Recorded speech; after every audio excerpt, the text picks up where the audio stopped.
Joseph Thomas McKenzie first ventured to Columbus County in 1880 from Montgomery County, North Carolina. He was one of the county's first pioneers in business through modestly selling wooden coffins from his livery stable on East Commerce Street.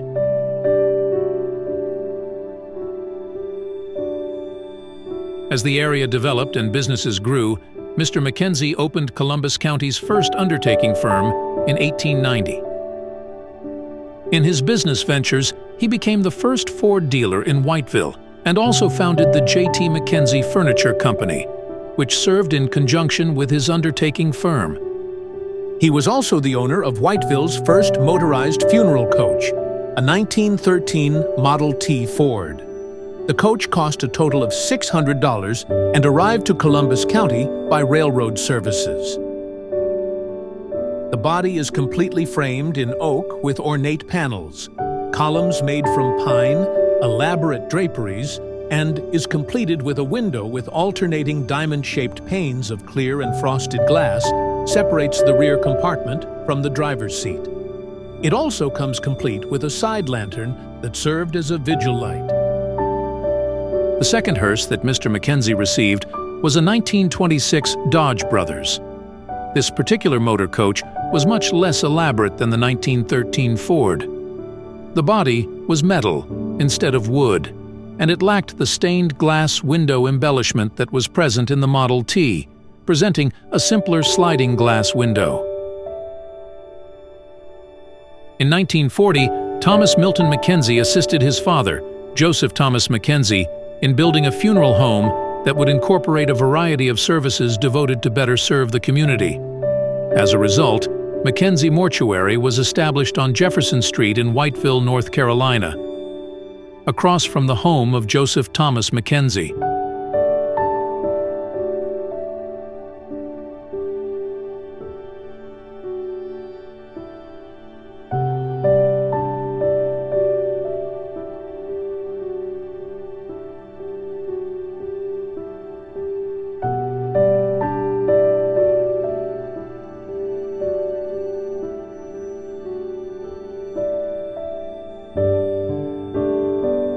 With its history and original architecture of unique Gothic Tudor style intact, it is currently considered a historical landmark.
Eventually, Thomas Milton McKenzie and family took on another community duty.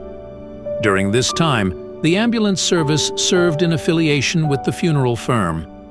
Because most funeral directors lived in the funeral home or close by, they were able to respond quickly to emergencies that occurred. Hearses were a popular solution due to the large rear cab that was designed for transport.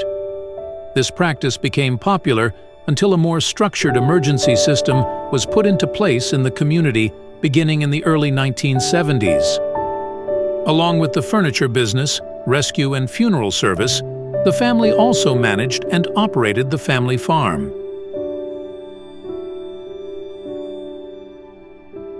In 1956, Joseph Thomas McKenzie became ill after suffering from a minor stroke and the development of pneumonia. His son, Thomas Milton, took over responsibilities and shared funeral service responsibilities with his wife, Annie Mae White McKenzie. In 1967, Mr. Thomas Milton McKenzie became sick and reduced his involvement in the business, allowing his wife more control. The family business also gained assistance from Thomas Milton's grandson, William Anderson Powell II. William, also known as Bill, began to assist his family at the funeral home in 1973.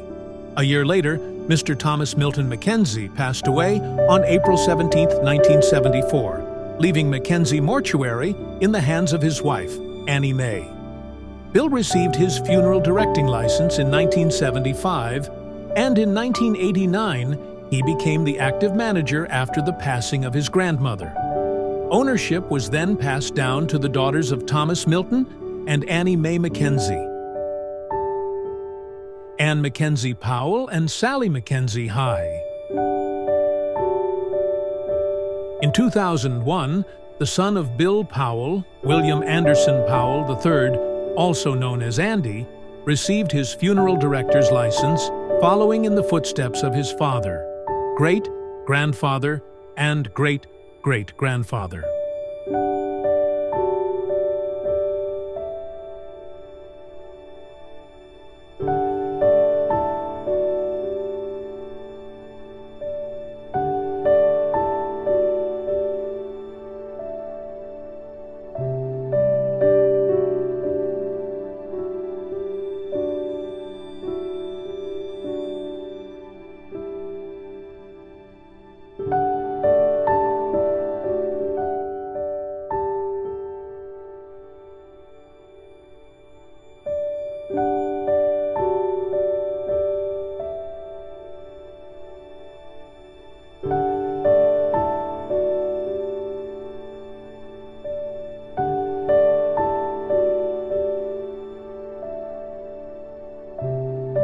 Although some funeral homes are developed on properties that include a cemetery, McKenzie Mortuary was built with a standalone concept.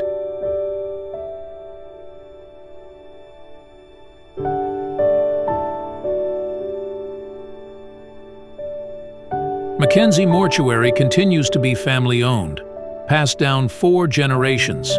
Today, Bill and his wife, Rita, own and operate the 134-year-old firm that is still known and respected county-wide as a firm of reputable service